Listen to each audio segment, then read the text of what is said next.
வணக்கம் நண்பர்களே. உங்கள் ஜில்லாடி ஜீவா சேனலுக்கு உங்கள வரவேற்கிறேன். இன்னைக்கு நாம பேசப் போற டாபிக் பல ஆண்களோட வாழ்க்கைய, நிம்மதிய, ஏன் அவங்களோட கெரியர கூட இருட்டாக்குற ஒரு விஷயம். ஒரு ரிலேஷன்ஷிப்ல இருக்கிறப்ப நான் என்ன செஞ்சாலும் தப்பாயிடுதே, எப்ப பாரு நாம தான் சாரி கேட்க வேண்டியதா இருக்கே, அவங்க சந்தோஷத்துக்காக ஏன் நிம்மதிய நான் ஏன் இப்படி இழக்கணும் அப்படின்னு நீங்க எப்பவாவது நைட்டு தூங்காம யோசிச்சிருக்கீங்களா? அப்படி ஃபீல் பண்ணிருந்தா இந்த வீடியோ உங்களுக்காகத்தான். காதல் அப்படிங்கிறது ரொம்ப அழகான விஷயம். ஆனா அதே காதல ஒரு ஆயுதமா மாத்தி உங்கள அவங்க கண்ட்ரோல்ல வச்சுக்க சில டார்க் சைக்காலஜி தந்திரங்கள் பயன்படுத்தப்படுதுன்னு உங்களுக்கு தெரியுமா? இது எல்லா பெண்களையும் பத்தின வீடியோ கிடையாது. ஆனா ஒரு டாக்ஸிக்கான ரிலேஷன்ஷிப்ல ஒரு ஆண தன் கைக்குள்ள போட்டுக்க சில மனிதர்கள் பயன்படுத்தும் 20 இருண்ட உளவியல் தந்திரங்கள் இருக்கு. இந்த 20 தந்திரங்களையும் நீங்க தெரிஞ்சுக்கிட்டா மட்டும்தான் இதுக்குள்ள மாட்டி முழிக்காம உங்கள நீங்க காப்பாத்திக்க முடியும். வீடியோவை ஸ்கிப் பண்ணாம ஒவ்வொரு பாயிண்ட்டையும் கவனிங்க. ஏன்னா இதுல வர்ற பல விஷயங்கள் உங்க வாழ்க்கையில நடந்துகிட்டு இருக்கிற விஷயமா கூட இருக்கலாம். வாங்க வீடியோக்குள்ள போலாம். 1. Case lighting. இதுதான் டார்க் சைக்காலஜில ரொம்ப ஆபத்தான ஆயுதம். நடந்த ஒரு விஷயத்த நடக்கவே இல்லைன்னு உங்ககிட்டயே சாதிப்பாங்க. உதாரணத்துக்கு, அவங்க உங்கள ரொம்ப ஹர்ட் பண்ற மாதிரி ஒரு வார்த்தை சொல்லியிருப்பாங்க. நீங்க அத கேட்டா, "நான் அப்படி சொல்லவே இல்லையே, உனக்கு எப்பவுமே ஞாபக மறதி, நீயா எதையாவது கற்பனை பண்ணிக்காத" அப்படின்னு ஈஸியா மறுப்பாங்க. இதோட விளைவு என்ன தெரியுமா? ஒரு கட்டத்துல உங்க மைண்ட் மேலேயே உங்களுக்கு சந்தேகம் வந்து, உங்கள நீங்களே ஒரு பைத்திய மாதிரி நினைக்க ஆரம்பிச்சிருவீங்க. 2வது, சைலண்ட் ட்ரீட்மெண்ட். சண்டை வந்தா உங்ககிட்ட சத்தம் போட மாட்டாங்க. அமைதியாகிடுவாங்க. உங்கள முழுசா இக்னோர் பண்ணுவாங்க. நீங்க மெசேஜ் பண்ணுவீங்க, ப்ளூ டிக் காட்டும், ஆனா ரிப்ளை வராது. கால் பண்ணா கட் பண்ணுவாங்க. இதோட சைக்காலஜி என்னன்னா, அந்த அமைதி உங்கள பயமுறுத்தும். ஐயோ நம்மள விட்டுட்டு போயிருவாங்களோங்கிற பயத்துல உங்க மேல தப்பே இல்லனாலும் நீங்களா போய் சாரி, இனிமே இப்படி பண்ண மாட்டேன்னு கெஞ்ச வைக்கும் ஒரு தந்திரம் இது. 3வது, லவ் பம்பிங். ஆரம்பத்துல உங்கள வானத்துல தூக்கி வச்சு கொண்டாடுவாங்க. ஒரு நாளைக்கு 100 தடவ ஐ லவ் யூன்னு சொல்றது, அளவுக்கு அதிகமா கேர் பண்றதுன்னு உங்களுக்கு திக்கு முக்காடுற அளவுக்கு அன்ப மழையா பொழிவாங்க. நீங்க அந்த அன்புக்கு முழுசா அடிமையானதும் திடீர்னு அதை அப்படியே கட் பண்ணிடுவாங்க. இப்போ நீங்க அந்த பழைய அன்புக்கு ஏங்கி அவங்க பின்னாடியே ஒரு அடிமை மாதிரி சுத்துவீங்க. 4வது, குற்ற உணர்வை தூண்டுவது. ஒரு பிரச்சனை நடக்கும்போது தப்பா அவங்க தான் செஞ்சிருப்பாங்க. ஆனா பேச்சை எப்படி எப்படி மாத்துவாங்கன்னா, கடைசியில உங்கள குற்றவாளியாக்கிடுவாங்க. "நான் உனக்காக எவ்வளவோ செஞ்சேன். என் ஃபேமிலிய மீறி உன்கிட்ட பேசுறேன். நீ உனக்காக இத கூட பண்ண மாட்டியா?" அப்படின்னு கேட்டு உங்க மனசுக்குள்ள ஒரு பெரிய குற்ற உணர்ச்சிய, கில்ட்ட உருவாக்குவாங்க. 5வது, விக்டிம் கார்ட் ப்ளே. எந்த பிரச்சனை வந்தாலும் எப்பவுமே அவங்க தான் உலகத்திலேயே ரொம்ப பாதிக்கப்பட்டவங்க மாதிரி சீன் கிரியேட் பண்ணுவாங்க. நீங்க நியாயமா ஒரு கேள்வி கேட்டா உடனே கண்ணீர் விட்டு அழுவாங்க. பொண்ணுங்க அழுதா பசங்க மனசு மாறிடும்னு அவங்களுக்கு நல்லா தெரியும். அந்த கண்ணீருக்கு முன்னாடி உங்க நியாயம் காணாம போயிடும். 6வது, தனிமைப்படுத்துதல். உங்கள அவங்க முழு கண்ட்ரோல்ல கொண்டு வரணும்னா உங்கள சுத்தி யாரும் இருக்கக்கூடாது. அதனால முதல்ல உங்க ஃப்ரெண்ட்ஸ் மற்றும் குடும்பத்துக்கிட்ட இருந்து உங்கள கொஞ்சம் கொஞ்சமா பிரிப்பாங்க. உன் ஃப்ரெண்ட்ஸ் சரியில்ல, உன் வீட்ல என்ன மதிக்கல, அவங்க கூட சேர்ந்தா நீயும் கெட்டுடுவன்னு சொல்லி உங்கள அவங்கள மட்டுமே நம்பி இருக்க வைப்பாங்க. இது ஒரு வகையான மூளை செலவு, பிரெயின் வாஷ். 7வது, ட்ரையாங்குலேஷன். வேணும்னே 3வதா ஒரு ஆள உங்க முன்னாடி புகழ்ந்து பேசுவாங்க. அது அவங்க ஆஃபீஸ் கொலீகா இருக்கலாம், பெஸ்ட் ஃப்ரெண்டா இருக்கலாம், இல்ல எக்ஸ் லவ்வரா கூட இருக்கலாம். அவன் எவ்ளோ நல்லா பண்றான் தெரியுமான்னு சொல்லி உங்களுக்கு பொறாமைய உருவாக்குவாங்க. உங்கள இன்செக்யூர் ஆக்கி அவங்கள தக்க வச்சுக்க நீங்க இன்னும் அதிகமா எஃபர்ட் போடணுங்கிறது தான் இதோட நோக்கம். 5வது, அன்பை ஆயுதமா மாத்துறது. இது ஒரு பிசினஸ் டீல் மாதிரி. அவங்க கேட்டதை நீங்க செஞ்சு கொடுத்தா பாசமா இருப்பாங்க, முத்தங்கள் கிடைக்கும்.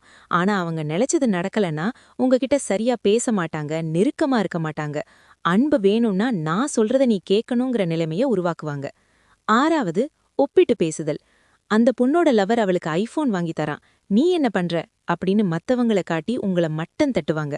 நீங்க எவ்ளோ பெரிய ஆளா இருந்தாலும் இப்படி தொடர்ந்து ஒப்பிடும்போது உங்க தன்னம்பிக்கை மொத்தமா உடைஞ்சு போயிடும். நீங்க எப்பவுமே அவங்களுக்கு போதாத ஒரு ஆள் தான் அப்படிங்கிற எண்ணத்தை உருவாக்குவாங்க. இன்னொன்னு, இமோஷனல் பிளாக்மெயில். இது ரொம்ப மோசமான தந்திரம். நீங்க அவங்க பேச்சை கேட்கலன்னா, "நான் செத்துடுவேன், என் கையை அறுத்துக்குவேன், உன்னை விட்டு போயிருவேன்னு" உங்கள மிரட்டுவாங்க. உங்க இமோஷனோட விளையாடி காரியம் சாதிப்பாங்க. இந்த பயத்திலேயே நீங்க அவங்க சொல்ற எல்லாத்துக்கும் தலையாட்டுவீங்க. இன்னொன்னு, இன்டர்மிட்டன்ட் ரீஇன்ஃபோர்ஸ்மெண்ட். இது எப்படி வேலை செய்யும்னா, எப்பவாவது ஒரு நாள் மட்டும் ரொம்ப பாசமா இருப்பாங்க. அடுத்த 4 நாள் கண்டுக்கவே மாட்டாங்க. ஒரு ஸ்லாட் மிஷின் மாதிரி எப்ப பரிசு விழுவுன்னு தெரியாம நீங்க சுத்திட்டு இருப்பீங்க இல்லையா? அதே மாதிரி அந்த ஒரு நாள் கிடைக்கிற பாசத்துக்காக நீங்க ரொம்ப நாள் காத்துக்கிட்டு இருப்பீங்க.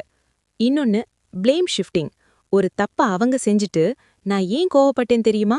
நீ அப்படி பேசினதுனால தான் அப்படின்னு அவங்க பண்ண தப்புக்கும் நீங்க தான் காரணம்னு பழைய அப்படியே உங்க மேல திருப்புவாங்க. அவங்க பொறுப்பை எப்பவுமே எடுத்துக்க மாட்டாங்க. இன்னொன்னு, பிரெட் கிரம்பிங். உங்கள முழுசாவும் லவ் பண்ணி ஏத்துக்க மாட்டாங்க. அதே சமயம் உங்கள விட்டுடவும் மாட்டாங்க. நீங்க விலகி போக நினைக்கும்போது மட்டும் சும்மா ஒரு ஹாய் மிஸ் யூன்னு மெசேஜ் பண்ணி உங்க நம்பிக்கைய உயிரோட வச்சு உங்க டைமை வேஸ்ட் பண்ணுவாங்க. இன்னொன்னு, பிளாசிபிள் டெனையபிலிட்டி.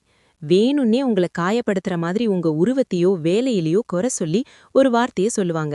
நீங்க கோவப்பட்டா, நான் அப்படி மீன் பண்ணி சொல்லல, சும்மா ஜோக்குக்கு சொன்னேன், உனக்கு சென்ஸ் ஆஃப் ஹியூமரே இல்லன்னு ஈஸியா எஸ்கேப் ஆயிடுவாங்க. இன்னொன்னு, ஸ்டோன் வாலிங்.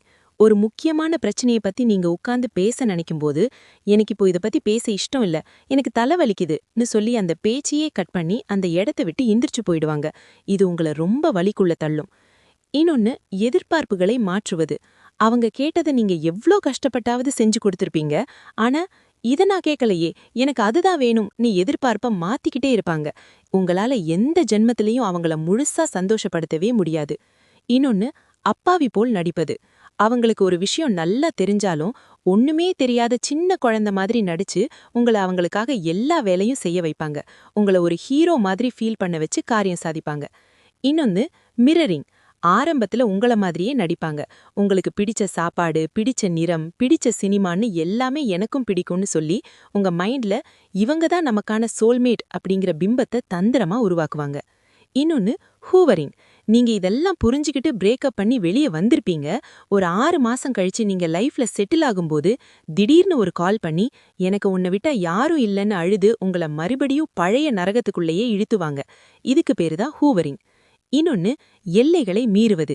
முதல்ல சின்னதா ஒரு தப்பு பண்ணி நீங்க எப்படி ரியாக்ட் பண்றீங்கன்னு பாப்பாங்க. சரி போனா போகுதுன்னு நீங்க பொறுத்துக்கிட்டா அடுத்தடுத்து பெரிய தப்புகளை பண்ணி உங்க சுய மரியாதைய சுத்தமா காலி பண்ணிடுவாங்க.